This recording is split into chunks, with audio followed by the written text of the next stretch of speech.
En cas de guerre, serais-tu prêt à te battre pour ton pays? À aucun moment.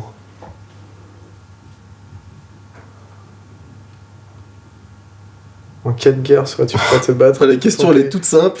La réponse est toute simple. Non. Non, je suis une vraie fillette. On est pour la paix. Alors clairement, si moi je dois me battre, je pense que c'est un mauvais plan et qu'on aura perdu. Disons que si vraiment je suis forcé, ben... Si t'es forcé, t'es obligé. Ouais, voilà. Mais on Voilà. peut toujours essayer de Mais déserter. si on a un choix, je dirais non. Pourquoi? Parce que le pays fait rien pour nous, je ne vois pas pourquoi nous on devrait faire quelque chose pour ce pays-là. Deux, trois trucs. Si tu te bats, c'est pour un idéal, du coup, mais l'idéal de la France, des valeurs qu'elle véhicule, mais quand tu connais le fonctionnement de l'État... Enfin bref... Ah bah non, que tout le monde crève. Hein, Te battre pour ton pays, enfin... Je sais pas... En tant que... Moi, je pars pas du principe que je suis citoyenne de la France, je pars du principe que je suis citoyenne du monde. Je me battrai pour n'importe quel pays. En cas de guerre, serais-tu prêt à te battre pour ton pays? Oui. Ah oui. Oui, un grand sentiment de patriotisme et de... Oui, tout à fait. Bah, ça dépend qui est à la tête de mon pays. Hein. Est-ce que cette guerre me concerne? Maintenant, si c'est une guerre entre les grands pour changer, je sais pas. Si on se fait attaquer, machin, si genre il y a une vraie raison, une vraie raison de se battre, oui. Si c'est pour aller chercher du pétrole dans je sais pas quel pays, non. En fait, pour moi, tout est dans la légitimité du combat. Mais prendre les armes, se battre, c'est pas forcément prendre les armes. Si c'est pour se battre, t'enfiles un treillis, tu prends un fusil et tu vas... Mais tu rigoles ou quoi? Moi je suis une espionne. On peut pas savoir tant qu'on n'y est pas. Mais clairement, s'il y avait une guerre aujourd'hui dans notre pays... moi qui en plus, je me souviens quand j'avais fait la JAPD, je m'étais renseignée pour être réserviste, parce que moi pour le coup ça m'intéressait de m'engager. Ça m'intéresse de... On a un pays, ça m'intéresse de le défendre.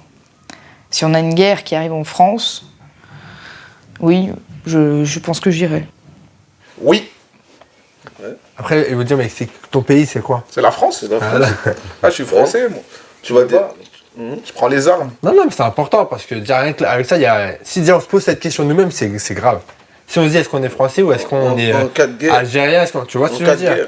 On nous amène à se poser cette question-là. Donc, en cas de guerre, se battre pour ton pays. Moi je ne réponds pas personnellement. Voilà. Moi je me bats.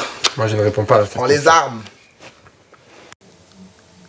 Est-ce que je pourrais être heureux sans vivre en France? Sans jamais vivre en France, quoi.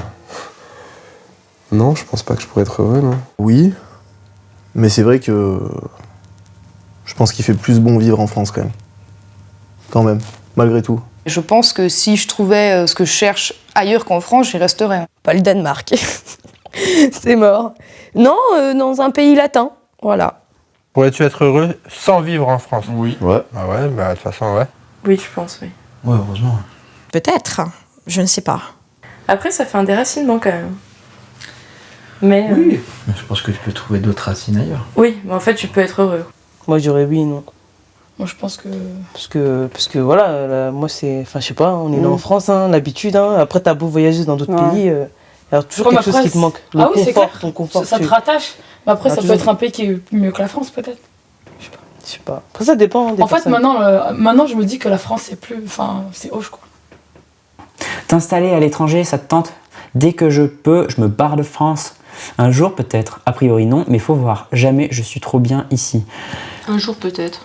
Disons que c'est pas notre but premier, c'est pas le parti. J'ai envie de mélanger les deux premières réponses parce que c'est pas que j'ai envie de me barrer de France, absolument. J'aime la France. Je suis trop bien ici, mais un jour peut-être. Voilà. Maybe. One day. T'installer à l'étranger, ça te tente? Non. Moi j'aimerais bien. Dès que je peux, je me barre de France. Autrement dit, bientôt. C'est difficile de se dire patriote, d'aimer la France, si on dit ensuite un jour peut-être. Donc c'est entre a priori non et jamais, quoi. J'ai très envie de partir de la France, non pas parce que ce pays m'emmerde, mais parce que j'ai envie de voir d'autres horizons. Faut voir.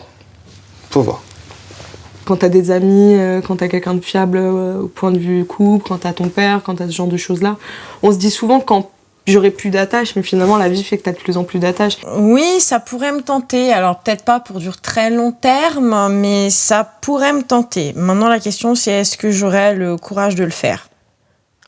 En période de fort chômage, les emplois devaient être réservés en priorité aux Français. Je passe. Oh mon Dieu, quelle horreur. D'accord. Mais raciste, quoi. Ouais, c'est bof aussi, ça, hein.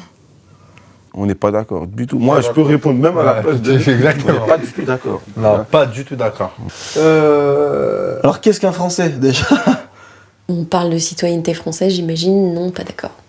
Je suis un employeur, j'ai quelqu'un en face de moi, un étranger ou un Français, mais que l'étranger explose le français, bah, je vais prendre l'étranger. Oui, pareil. Cette question de nationalité n'a rien à voir avec les capacités. Avec les capacités, oui, c'est sûr. On a envie de dire oui, hein. Si on est en France, ouais. Là, je suis vraiment d'accord. Là, je suis vraiment d'accord parce que. Après, ça dépend ce qu'on dit par français. Hein. Ah non, mais je suis d'accord. d'accord. Non. J'ai eu plein de cas de figure comme ça, c'est pas possible. T'es français, oui, non, je sais. T'as la nationalité française. Quand t'es en France, normalement, t'es priorité aux emplois. Il y a un débat qui dit que les étrangers sont responsables parce qu'ils piquent les emplois aux Français, etc. Je pense que c'est une fausse théorie et c'est un faux débat. Il n'y a pas d'emploi, il n'y a pas d'emploi. Je peux comprendre en tout cas que cette question peut soulever de la polémique. Quoi. Dans une période de crise comme celle-là où il y a beaucoup d'étrangers, machin, ça peut être une question vraiment... En plus, c'est là où il faut être le plus solidaire. Oui, c'est vrai, tu as raison pour ça. En période de fort chômage, les emplois devraient être réservés en priorité aux Français, d'accord. Mais en toute période, pas particulièrement en période de chômage. Moi, j'ai envie de te dire, moi, en tant que Française, putain, ça me ferait chier que, tu vois, je suis obligée de... Tu vois ce que... Enfin, je sais pas comment t'expliquer. Je sais pas, tu vas aux États-Unis, bah, je pense qu'ils laissent la priorité déjà à un Américain. Non, t'as pas la green card, tu travailles pas. Voilà, tu vois. Donc déjà, il y a un... Enfin, tu vois, aujourd'hui, c'est pas pour rien que nous, on est dans la merde. Hein. Faut arrêter de se voiler la face. Hein. Tu vas ailleurs, ils donnent la priorité aux gens du pays, après, ils donnent la priorité aux autres. Et après, là, ils voient par rapport aux compétences, en se disant, ouais, les nôtres, ils sont pas forts dans ça, bah voilà, on va donner la chance aux autres. Et je pense déjà qu'ils donnent notre chance à nous, c'est bien.